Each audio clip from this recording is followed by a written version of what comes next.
Like, how did you start your journey as a founder? So I started my career in like venture-backed startups inside of operations and technology as uh, sort of a CTO for hire. Yeah. And that's how I ended up taking my background in technology-enabled operations and growth consulting and starting a podcasting agency. We sort of pioneered a lot of the concepts in the podcast industry around media operations and content operations for like high volume production and repurposing. Sold the largest business unit with that. Took a little time to work with an entrepreneur guy by the name of Jesse Pooji here in St. Louis. So we call ourselves Third Brain now. What are the key factors you consider when evaluating AI and automation initiatives? We're going to build whatever we think is going to be easy to maintain. Right. And high impact for the first round. Right. I've often seen the service owners on the customer side, they have some misconceptions. Yeah, I think that. So number one is that like we're going to just step in and start automating everything. The way I talk about it is there are 5 C's when it comes to digital operations: clarity, consistency, confidence, capacity, cash flow. I like to tell clients technical building stuff is 20% of what we end up doing, diagramming. Digital operations, the gap between what IT does right now and what business operations do. Correct. It's that skills gap where they overlap. Yeah, I think every year, 5-10% of that workforce is going to get knocked off by AI.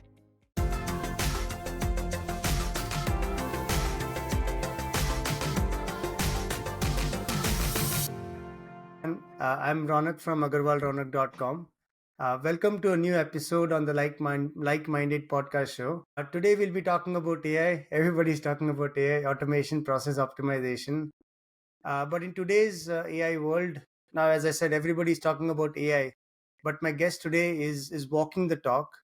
His name is Michael Greenberg, who is helping business implement scalable digital operations through automation, AI, and process optimization. He's an entrepreneur, has extensive founding, selling podcast agencies, and has decades of experience building distributed teams and developing software so that the companies can work. So welcome, Michael. Glad to have you here today. Thank you for having me. It's a lot of fun to be here. Can't wait to have this talk. Thank you. Thanks, Michael. So I'll start from the beginning. Like, how did you start your journey as a founder? What inspired you? What are the challenges you face on a day-to-day life?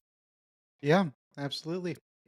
So I started my career in like venture-backed startups inside of operations and technology as sort of a CTO for hire that knew enough about sales and marketing to build an MVP you could go out and actually sell and raise a bit of funding with.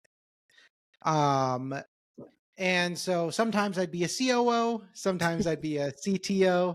And I did that for a few years, and I was working with a client. They were a podcast network.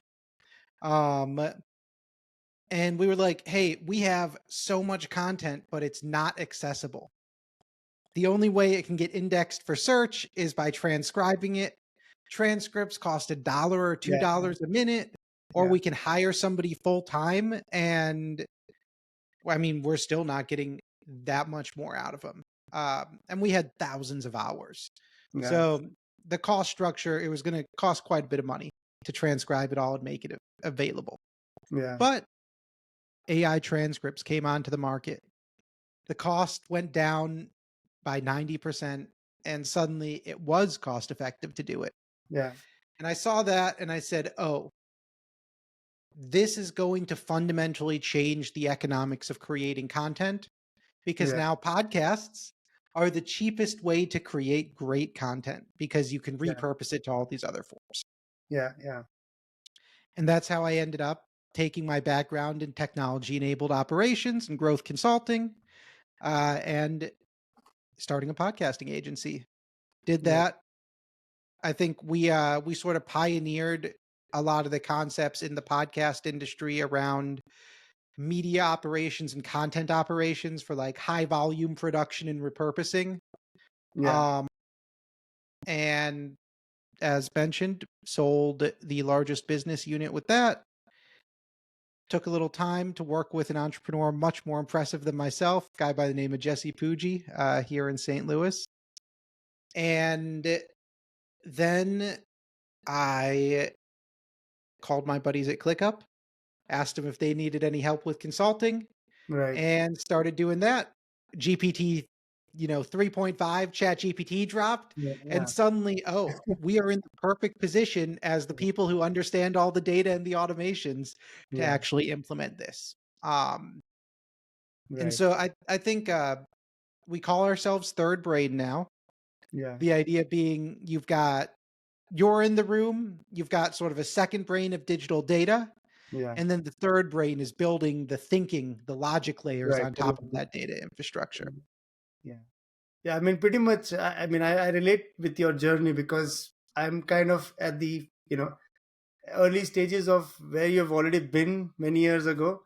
So I kind of relate even for my own small podcast, all the pre-production until post-production and marketing and all that I have to do. So I know the entire journey of how that happens. I could relate. It's a lot of work, especially Yeah. the software that I'm using are giving me transcript, show notes, all sorts of things. So it's easy for me to read those and instead of viewing the recording again and again. Yeah, So now. yeah, None of yeah, that existed even 5 years yeah, ago, really. yeah, And that's right. I think podcasting is a great example of where AI and automation came in and just destroyed yeah, yeah. entire companies in the industry. Yeah, yeah, that's true. Anything to do with content, for that matter. Even I just can write the whole 300, words or 500 words article just in 2 minutes. I just have to tell the context, and the GPT will tell me what to write, and I just edit as per my what I need. So it just Yeah. becomes very easy. But like at the same time, there are creative pieces of the process and Right. certain knowledge and opinions Yeah, that the yeah, AI can't create. And so you still finding the balance between the human and the AI inside of any workflow, I think it might be the hardest part. yeah, yeah, and part of this interview that I'm doing, I'm so excited with your journey, even though we have not spoken at length before, but I could relate, and I thought this would be a good podcast, even for my own personal growth, if if you know what Yeah, I'm talking about. absolutely. So apart from your journey, like how do you stay ahead of the technology curve? Because so much is happening these days, especially in the past 1 year after ChatGPT came in, and so many technology and AI advancements happening. Like how do you stay ahead of the curve? Because you're consulting customers. Yeah. I think it's important to realize a few things. First, if you are even thinking about this, you're still ahead of the curve. Right, Um, if you're listening to this podcast and it is still 2024, you are almost certainly ahead of the curve when it comes to like AI implementation, right, um, and automation too. But I think I have tried to take a very first principles approach to how we do this with our clients and how we do it internally. And that starts with understanding that digital operations is a it's a multi-level process. And at each level you have to build like infrastructure in order to support the next level of work.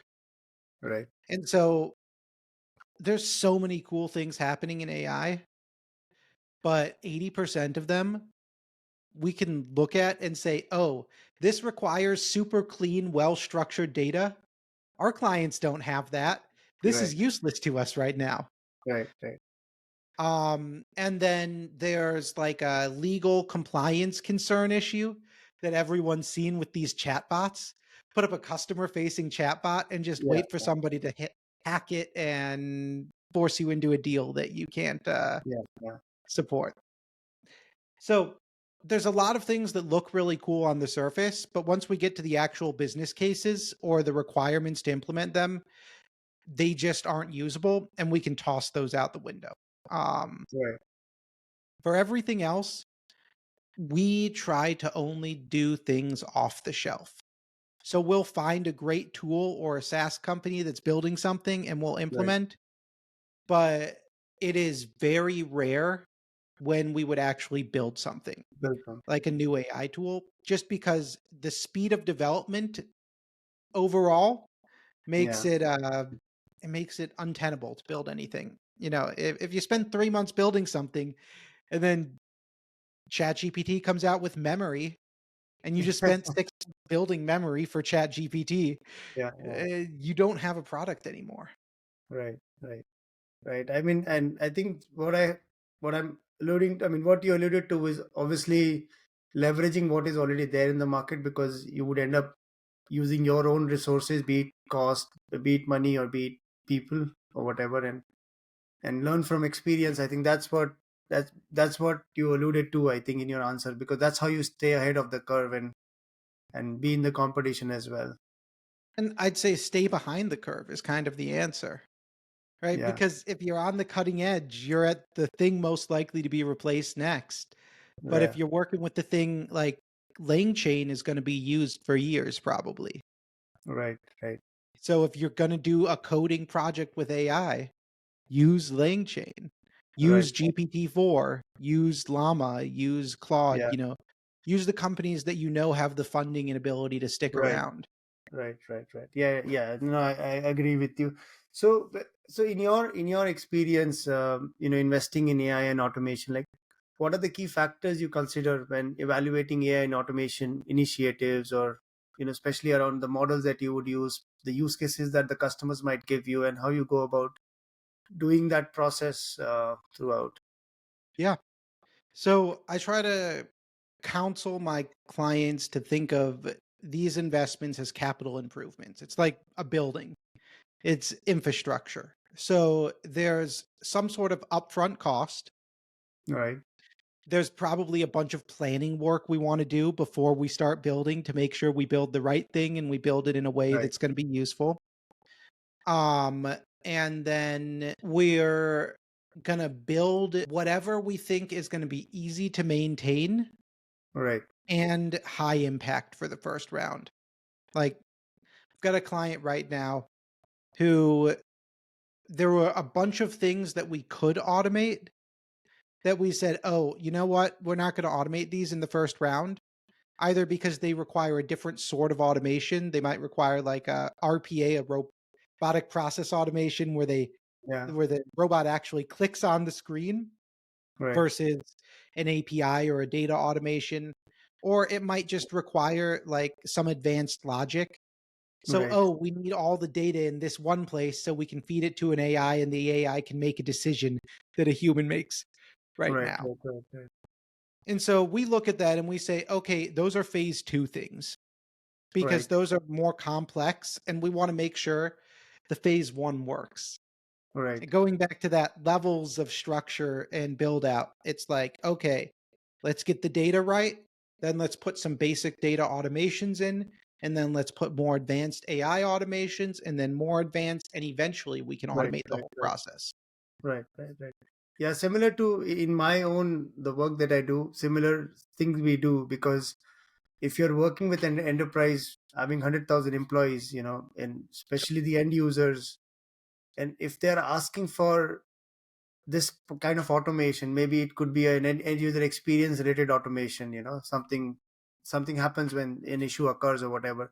You just can't, do that automation in one go. You need to have chunks done, and done automation done in phases, and see what is the impact of the automation, and then go about going to next stages. Especially for businesses, enterprises, it could be challenging at times, because of so many stages, and what is the ROI and all that.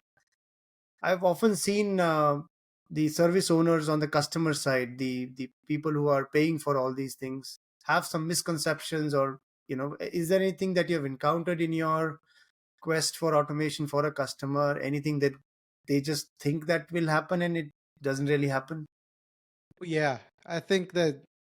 So, number one is that like we're going to just step in and start automating everything tomorrow. Yeah, yeah, That's the biggest one. And we're like, nope, we're going to spend, 2, 3, 4 weeks Yeah. just documenting exactly how you operate in a flow chart, Yeah. Yeah. and then we're going to build something. Yeah. Um, and then I think chatbots is number two. Right. Everyone wants a chatbot, but they're the if you want to if you want to look back at like 2023, 2024 and find out where people wasted the most money. Yeah. Yeah. Chatbots is one of them. Yeah, the number of clients I know where it's like, "Oh yeah, we spent 50, 70, 80, 100, two hundred Yeah. thousand on this Yeah. chatbot build," and then ChatGPT assistance came out and we no longer needed it. Yeah. Um, and then we realized that we could not deploy it to the end users because of Yeah. it can't do math. Right. Um, Right. any of a million things. So that's probably number two. And then I think number three, and this is a little more on the automation side, but it applies to AI a lot, is going back to that layers thing. Right. People think they can jump from level 0 or level 1 like, "Oh, we have an HRIS to store our records, and we have Yeah. an ATS to store our applicants, and we have some work management system like ClickUp or Smartsheet." And because we have all these things, it should be very easy for us to automate our entire process. Yeah. Yeah. We know what that process is. We have checklists. Yeah. Yeah. No, you don't. You have checklists, but then you have 30 exceptions to everything on that Right. checklist. Right. Um, and so I think that's like all of them really filter down to that is like your business probably does not have things documented well enough and Right. does not have your data clean enough to actually implement most automations. Right. Right. Right. Yeah. No. I mean, it's 100% true what you said, and uh, even for things like approvals, you could have five approvers in between different departments just to get a paycheck released to some company or whatever, or the approvers are not even in sync as to what's going to happen, and some may push back, and so that back and forth is never there in the automation process unless you know what you are looking for, and there is still that manual intervention needed at every step. Yep. And So then just maintaining like the logic yeah. loops to then say, oh, is the like if you think about the way you actually build an automation to like check five approvals is it checks approval one and then it asks is this approved, and then if not it will Yeah. reach out to person X, but oh, Yeah. person X is on vacation this week, Simplification. so then Yeah. it has to read the response and be like, oh, person X is on vacation this week, so I have Yeah. to send to person Y. And that's one loop of five that has to do the Yes. exact. Yeah. And yeah, it's just a lot of data where you have to be like, okay, who is person X? Who is person Y? And Yeah. we look at that and I'm like, okay, that's a phase two thing because we can solve this right now by just having a reminder that says, hey, person X, you Right. need to do this. Person Y, this isn't done. And then we can go back and automate it and automate like the gathering of that information once Right. we know what that process looks like and we've seen it run 10 times with the existing automations. Right. Right. Right. And one of the misconceptions I have heard on my side is, especially the operations folks, they think that AI and automation will replace them. But I've not seen that happen in actuality. People are still there doing the work that they were doing. It's just that it's the efficiency has improved. Absolutely. The way I talk about it is there are 5 C's when it comes to digital operations: clarity, consistency, confidence, capacity, cash flow. Right. And so first you get clarity with your data and who's supposed to be doing what when in your workflows. Right. And that lets you build consistency in your processes and your dashboards, which Right. will allow you to build confidence in your team and growth. And then that's going to lead to an increase in capacity team Right. wide. Right. And that increase in capacity, you can take on more work with the same team, lets you increase your bottom line, your cash flow. Right. Right. That takes like years though. Yeah, to get yeah. all the way from step one. We can move like one step in that process each quarter. Right, right. It's a journey. Automation AI is not a full stop. It's a journey. You will always have commas throughout that sentence. So, Exactly. that last thing you said, five C's. I think, is that what is measured as the ROI for the different stages of AI and automation? Is that the core of how you measure the return on investment for your customers? Absolutely. That's and those are also like when a client comes to us, they're 9 out of 10 times they are asking for clarity in Right, their work, an increase in consistency, right, or they are trying to increase their capacity. It's one of those 3 that they show up with right, right, right. because they want confidence and cash flow. Right, right. And some way to measure the confidence as well, because that will generate cash flows and also give more clarity to the other stakeholders. Because I think in your stages definition, if you're targeting a use case at stage one, you are kind of consolidating to use case to a few set of users. You're not, publishing out to everybody. So I think that's where, if you have more confidence, there is more clarity, then you start including more people in the mix and giving them more knowledge. And I think that's where your scope becomes more, and Yep, cash flow becomes more. exactly. Right, right, And it's, you know, a lot of times we'll have clients who are like, who maybe the CEO's bought into the process, but the rest of the team right, isn't yet. right, right, And we'll right, do one project with them and then they'll press pause for 2 or 3 months right. and then they'll be like, "Oh, this actually did work. We weren't so sure when it went live, but it did Yeah, work and we're really enjoying it now. Let's call them back. Let's get more work going." right, right, right, Um, but I'd say in most cases they come in and we know what we're going to do together and it's hey, we're on this journey together and we're going to be your partner and we're going to make sure you have the team right, and the talent and the ability to implement this work. right. So how do you take care of the adoption of it? Like, even though you have your clarity, and you know what you're going after, and the stakeholders, they are in with your idea. How do you take care of the adoption of the automation or the AI things that you have built? Yeah. So obviously that depends on exactly what we're implementing. Any Um, example, if you but know recently you might have done something, you can share or yeah, anything. let's use workflow automation as an example. So recently we delivered a production management workflow to a client. And what that looked like was we had a meeting, we whiteboarded with them, and they said, okay, this is how we gather all the information for our production process. And then this is how we sent out orders last time. And I had Lucid Chart open, it's a flow charting tool. And we were drawing back and forth and said, okay, well, this is actually phase one. And Yeah, there's a clear delineation when we got to talking about it.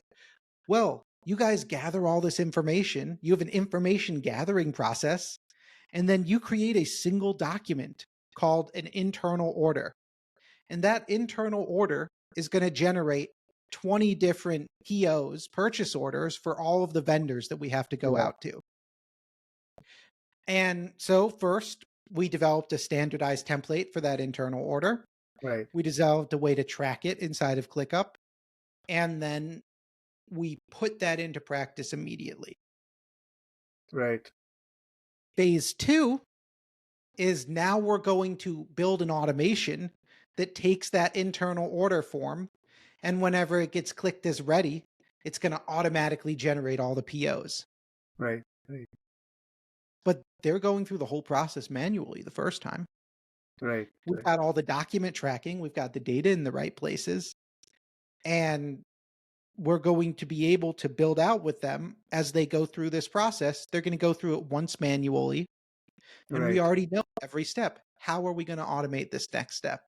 But we're going to run it, we're going to do the dry run, and then we're going to be like, okay, let's build right, out this automation. And that's going to take 2, 3 months. Um, And so I think it's a matter of like very small steps at a time to bring the team with us Right, right, and spending, we spend, I like to tell clients, actually like technical building stuff is 20% of what we end up doing. right, right, The first third of our time together is going to be focused just on figuring out what you do and scoping it and doing the workflow diagramming. right, Then we're going to build, and then we're going to spend that last 50% training and sitting with your team and walking through how to use it and making sure right, it's used right. properly. And then making all the little tweaks that they're going to want because, oh, I forgot that sometimes we have this extra thing. And so we need a checkbox just in case for this. Yeah, I mean, I think what a lot of the things that you're saying is even though I come from a unified communication background, working with Microsoft Teams, Zoom, and coming from an operations background, most of it what you're saying, we are seeing that in the operation, especially in the infrastructure business, where you have to manage your customers network or anything, and how do you build scalable operations, how do you automate the ticket creation process, Oh, absolutely. customer interaction, and especially automating the service desk function completely through Oh, AI yeah. chatbots and all that. So I think what you're saying is so I'm able to relate so much in day to day what I do, and in how the AI industry has come up, especially in the past 1.5 year, where we are able to give them humanless service desks, no human required on the service desk level one layer, because AI is taking care of it. We Wow. There are many companies where when you sign the contract with your customer, you're not signing SLAs, or you're not signing service agreements, you're signing the efficiency, like I will do 70% non-human interaction at service desk, outcome based deliverables. So Interesting. what you're saying is relating so much, because if billion-dollar companies are able to put that on paper, saying that we'll automate 70% in the next 5 years, and if we don't do, we will give you a service credit back, that speaks volume of the work that you do as well, because what you're doing basically is just that, outcome based delivery. And Yep. if companies are committing on paper, it's real, that's why they're doing it. Otherwise it's not possible. I I think it is like this is digital operations is the gap between what IT does right now and Yeah, what business operations do. correct, correct. It's that skills gap where they overlap. That's Yeah, digital operations.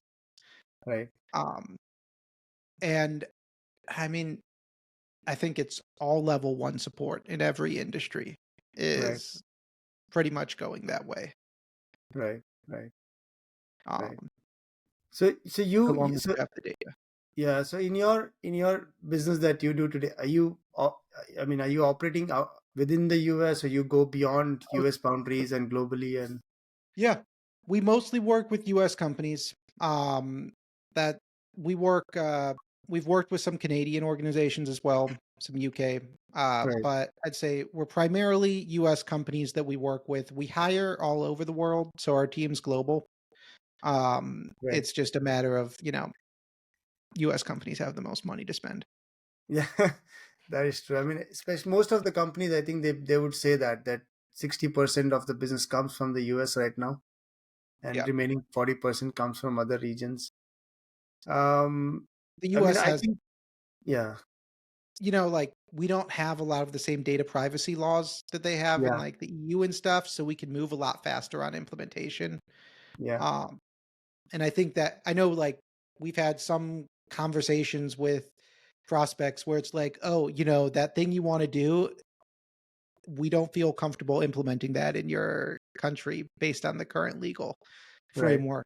And so we're going to have to right. wait until like these laws get passed.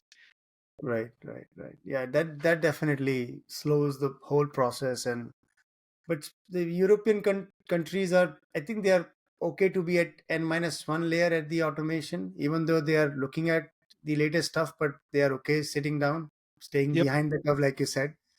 and taking it slowly, see how the US behaves to the new technology, and if it works, we'll take it over. They're making the right decision because Yeah. every week you see some company with a high profile. Especially, especially in the stock market side with the bitcoins and stuff. And there is often, I've heard, where something has happened on that side, and suddenly there is a data privacy, law breach, and legal comes out, and if you have an automation built for that company, you are under the, you're under the spot there, and legal will come to you like, what did you build? You expose my, maybe some customer data outside the company environment, and the person building the automation comes under the scanner. Yep. And that's like, you don't want that, which is why we're No, no. like, okay, well, if you're a company, if you're over, maybe 50, 100 million a year, we should probably just be setting up your own internal automation Yeah. infrastructure as a So in your I think one of the things which you said, the total time taken to build an automation or whatever solution is only 20% of the whole time, Yep. and most of your time is driving value.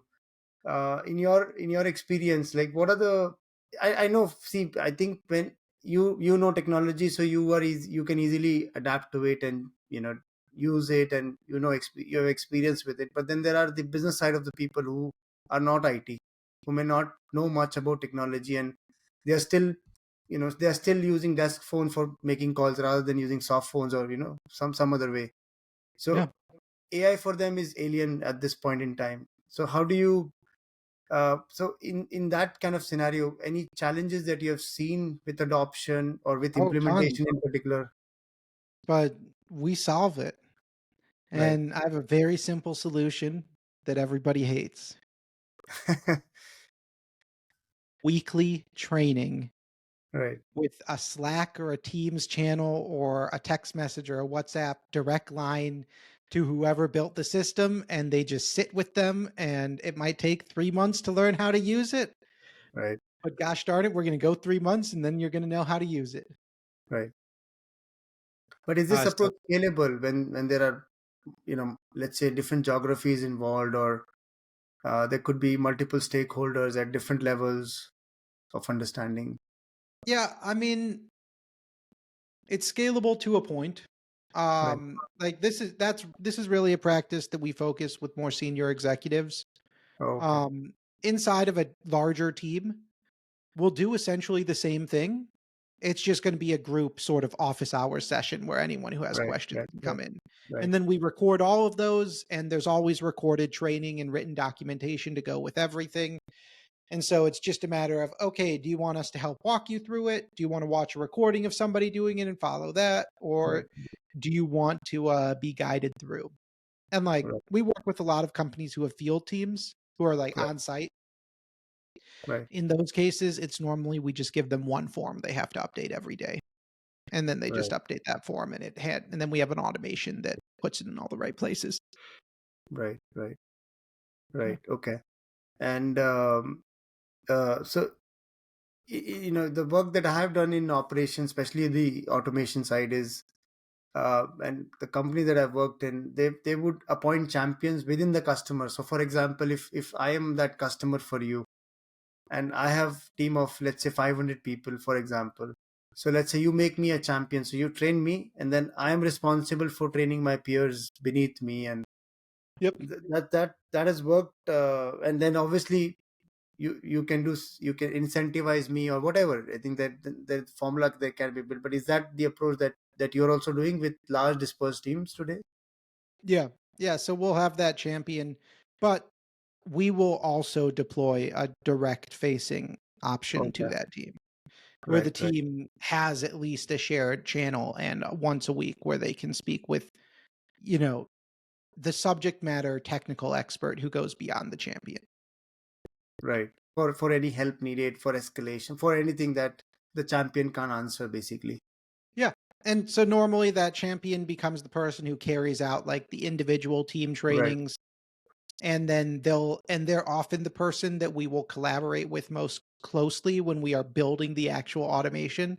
Right. Right. Right. Um in a team of like 500, we would probably be rolling out a beta with the champion. So they might choose 5 or 10 other people to activate the beta version. Right. And then we'll run that for a few weeks and make sure that it runs properly. And so we start with one, and then we might have 5 or 10, and then we can spread it out to everyone else. Right. And I think, and again, I'm just hearing your answers, thinking about the last 30 minutes or so. I Yeah. think what I find with your answers is your approach is very simple. The answers that you gave me, pretty much whatever I had planned in my show to ask you, pretty much your one sentence or two sentences or your philosophy of 5 C's. I think that pretty much encapsulates everything. If somebody has, because I'm coming from the same background, I think I get more. I mean, I'm more aligned with what you're saying as to what you're doing, but it's your principles are so simple right now that it's easy to understand, and it's just how you unwrap that. So when you tell me how the other person unwraps it and sees it, basically that's where the adoption gap is, because if I understand it, then I think we both can get together well and we can implement what you want to implement. I think that's where the adoption, your whole adoption story comes with your under the gap between your understanding and my understanding. If I'm able to fulfill that, that's what the adoption has to do. Yeah. Right. And it's all about communication. Right. Right. That's really all it is. Right. And we have I have clients where it's like, okay, we're going to meet every other week and we're going to do an update. And we have clients where it's, oh, we're never going to have a meeting and we're just going to send looms back and forth. Right. But in both cases, we are following the exact same script. We're communicating as simply and as clearly as possible. Right. And our goal is just to make them understand what we are doing as clearly as we can. Right. Right. Right. So how do you, because you said earlier as well, there are multiple stages and so on and so forth. So like, how do you optimize and refine the product as like at every stage? Because you would want to implement something at stage one, stage two. You do that. You collect the feedback. So how do you create a wrapper around refinement? I'll call it refinement wrapper around what you're already building. Oh, yeah, absolutely. So the idea of stages is sort of how we build that wrapper. So stage one is always going to be no no or minimal integrations between tools, Right. some basic automation inside of the tools, and the goal at like a level one build is always data management. So it's making sure all the data is in the right places and we're building a single source of truth for data warehousing. Right. Then level two is about removing data transfer steps between tools. Right. So, people copy pasting, building the more advanced integrations, and then starting to build like some of the logic and integrations required in between tools in order to either manipulate data in a tool or to move the data to multiple tools or split it up or move it otherwise. So phase two is really about data manipulation. Phase Right. one Right. is data clarity. Phase two is data manipulation. And then phase three, let's call it like advanced automations. That's when we're going to get into like RPA as an example. We're not Right. going to do that until we reach phase three. Right. Um, we if we're doing like other fancier AI automations, like if we have to build a multi-step thought process, Right. that's a phase three thing. So an Right. example of like a phase one with a client is, and this is a real process we're working on right now. They have receipts like that exit from cash registers every day. All of those receipts are submitted into a tool. Right. That tool only works with Dropbox Okay. via like direct integration. The entire company runs on Google Drive. So the phase one build is we're just using the API on that tool. And instead of it dumping all the photos into Dropbox, it's going to dump them into Google Drive. Right. Phase two is it's going to take those receipts and an AI is going to read every receipt. And then it's going to put all of that information into a spreadsheet.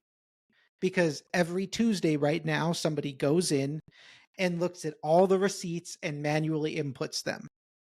So that's Oh, phase okay. two. That's a long process, manual. It takes somebody an entire day every Tuesday.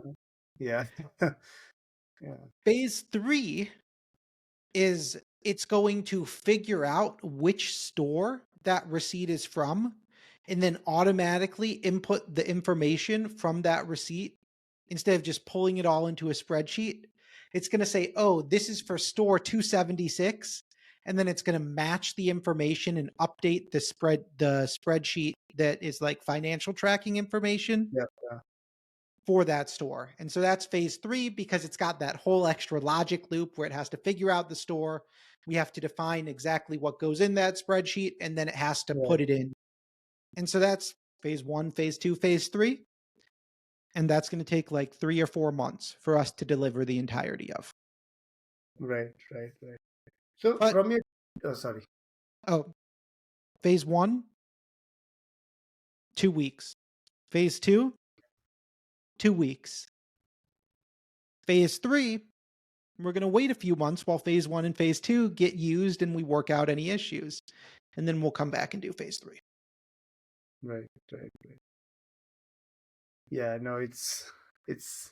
I could only imagine this process because yeah, if you said the person is doing manual entries is no longer needed, in it's just a waste of time, waste of energy, and waste of a resource there. And yeah. So what kind of technologies you're using now? What kind of platforms you use to build these models, or any LLM models that you use today in your day-to-day Yeah. job? So we mostly use Claude, Anthropic's LLM. That's I'd say that's our most common model. Um, we use GPT-4 all the time. Uh, while Claude, I think, is better for like long context windows and it does better with creative writing. GPT-4 is better at data extraction in many cases, and so Yeah. we use both daily. Um, Okay. and then we also use Llama whenever we're deploying like an open source solution to a client. Right. We use Llama or a derivative of Llama. Right. Um, Right. Right. we I'm a ClickUp verified consultant and solution partner. So ClickUp is our preferred work management, project management system. We have clients on Smartsheet, Airtable, Notion, Asana, everything. Right. Airtable is probably the most popular after ClickUp, though. Okay. Um, we use Make over Zapier for automation most of the time, Right. but Zapier's been catching up. They've really been improving, and we use them. We have some clients who only want to use Zapier, and so Yeah. Yeah. Zapier. I've seen Zapier. If you have any automation in mind, go to Google, search Zapier will be the first link to pop up and say, they can do it. And I've never tested Zapier too much, to be very honest, because I was not needing it in my own line of work. yeah. But for my own, in my phone, I have three, four bank accounts, and I've used some app which talks to my bank accounts. It will take all the summary, show me my monthly expenses, to show me that you spend, let's say, 20% on entertainment, 30% or whatever. And Oh, sure. so it helps me not Sure. go into each bank account. But the problem with that is I'm in the UK, so data privacy is one of the issue. I Yeah. just can't trust any third party app getting into my bank. And but yeah, I've seen the results out of it. It looks exciting, but again, it's I just can't depend on the results. I have to make my own logic as to how to interpret those results, because it can go anywhere. Because Yeah. the app. In the US, everyone's plugged into 30 different billing tracking apps. So Yeah. credit card company sells all of your charges down the Yeah, street. There's nothing to yeah, protect. yeah. No, I called. I think 2 weeks ago. I used my credit card somewhere. I just don't. I mean, I just gave. I didn't give my information. It was a secure site, some government website, and the next thing what happened with me was within 2 minutes of putting the information, I get a spam call saying that you've not paid tax for so many years and this is the last four digits of your card. And I'm saying I'm putting that in a government website. And how come I just got a spam call with asking for some information. Yeah. So it's And just so common here, these kind of things. and it only gets worse. I think that's maybe that's a little like a little fear mongering with AI real quick Yeah, is, these days you can have an AI voice changer that makes you yeah, sound like any accent in the world. yeah, And yeah, then you can have an AI face changer that makes your face look like anyone in the world. And yeah, if you set up your background and you study somebody's mannerisms for a little while and you take a yeah, 20-minute video or heaven forbid an hour-long podcast conversation with video, yeah, they could yeah, rip our faces and our voice right out of this yeah, and make yeah, mimics of us and then appear as us on Zoom calls and yeah. trick our companies into giving all of our money away. Yeah, I'm seeing cartoons now. I have a 3-year old, I'm sorry, I have a 4-year old daughter. She was Yep. watching some cartoon yesterday. The cartoon was about AI video, that the example that you gave. If you're chatting on a video call, the person's video is changed and they seem like you know them. Yeah. The cartoons are being made like that now. I was surprised to see that cartoon video, but Oh yeah, it's the I'm man, the stuff that like nothing on the screen is believable anymore. yeah, yeah, Um and that's just getting worse and worse with time. right, right. Right. I think one last question from me, because I know I'm taking up your valuable time as well. But no, this has been Um, fantastic. Thank you. so I think, looking at the future now, because part of the work that you're doing today is usually so getting obsolete. Like in 1 year from now, I don't know what GPT will do or Chat GPT will do with newer models and whatever. So how do you, like, what are the trends you're seeing, and how how the developments you're seeing in this world, AI automation especially, and because that's your consulting for customers and implementation of customers should be scalable enough and future ready. So what are the trends that you're seeing these days? I think uh probably one of the biggest ones is that people are making more investments in these things. Uh Right, but I'm seeing a lot of automation agencies come into existence. And I right, think that's a red flag to me because if a company only does AI or they only do automation or they just do AI and automation, but they don't understand the workflows and they don't do the other 80% of the work, right, right, right, that I think we're going to have I think it's a whole new department that's developing, and I think it's digital operations. And inside of larger companies, it's probably more of a consulting business unit that floats between departments and works with them. In smaller companies, it's likely outsourced. Um, right, and I think that is a skill set that takes a lot of time to develop.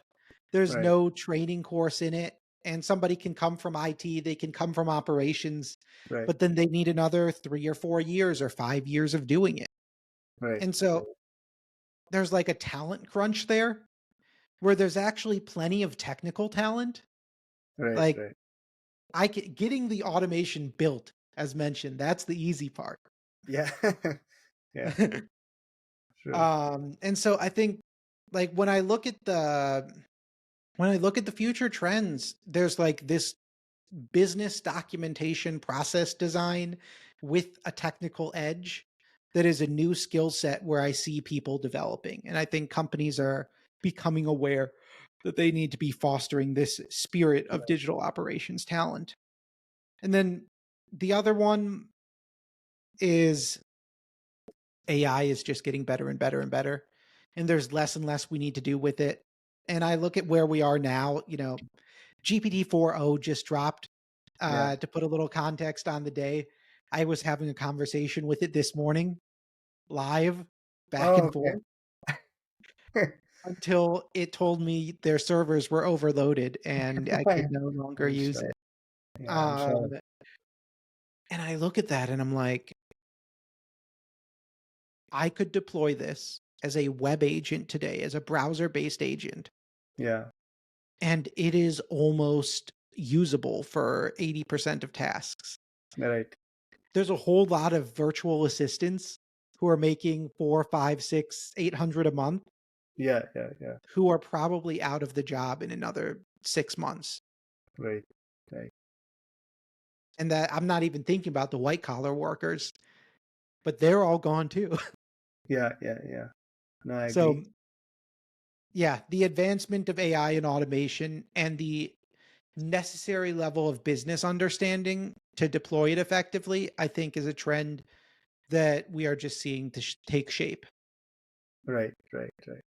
Yeah. I mean, I saw that small way. I have not tried GPT-4, but I saw some videos on LinkedIn, and it looked it looked too good to be real, to be very honest. But obviously, if the technology is there. You have tried it, and I'm sure it's going to be great. Yeah. With so much happening. I just wonder what will happen to the contact center industry, because they are driven by chat agents significantly. Where if you call into a contact center and then they answer your call, and or you chat with a contact center, and it's just going to change that experience altogether I was with just this talking model. with a friend in the Philippines who's who is in the industry, Right, and he was like, I think we have under 10 years. right, right. He was legitimately concerned for his country because Yeah, so many people are employed by it. And right, I know right. it's the same way in a lot of South and Central American countries and in parts of India and Yeah, yeah, Pakistan as well. And in the US, like people don't realize how many people sit at desks and just answer phones all day. yeah, yeah. It's a very important job. And it's, yeah, I think every year, 5-10% of that workforce is going to get knocked off by AI. Yeah, yeah. That's the fear part of it, which you spoke about earlier as well, and I did allude it to earlier that this will happen. But yeah, I mean, if you're not staying with the curve, forget ahead and the back, but with the curve, I think you need to learn and relearn all the new things, and go with it, and I think that's where. But Michael, I think anything that you would want to touch upon, I think we've had a great conversation today, and. Thank you. Anything you'd like to say as closing remarks? And Yeah. Digital operations isn't sexy. It's not yeah, gonna win you like an award. It's not yeah, gonna it's not gonna be the flashy career. It's not gonna get you the beautiful girl, right, but it is vital. It is growing, and it didn't exist in most businesses 5 years ago. Only the biggest businesses were thinking about this 5-10 years ago, right, and now everyone has to. And it's just going to keep filtering down. So right, don't stick your head in the sand. Do learn how you can take your business skills and understand how AI and automation and everything interacts right, and start building some new value for yourself. right. So, I mean, thank you, Michael. It was a real great conversation with you today. Really appreciate that you came to the recording and shared your views and what you have been doing, and really appreciate you coming in here, Michael. Yeah. Thank you for having me on. Happy to come back anytime and looking forward to having you on my own podcast at some Of point. course, why not? Sure. Thank you. Thanks, Michael.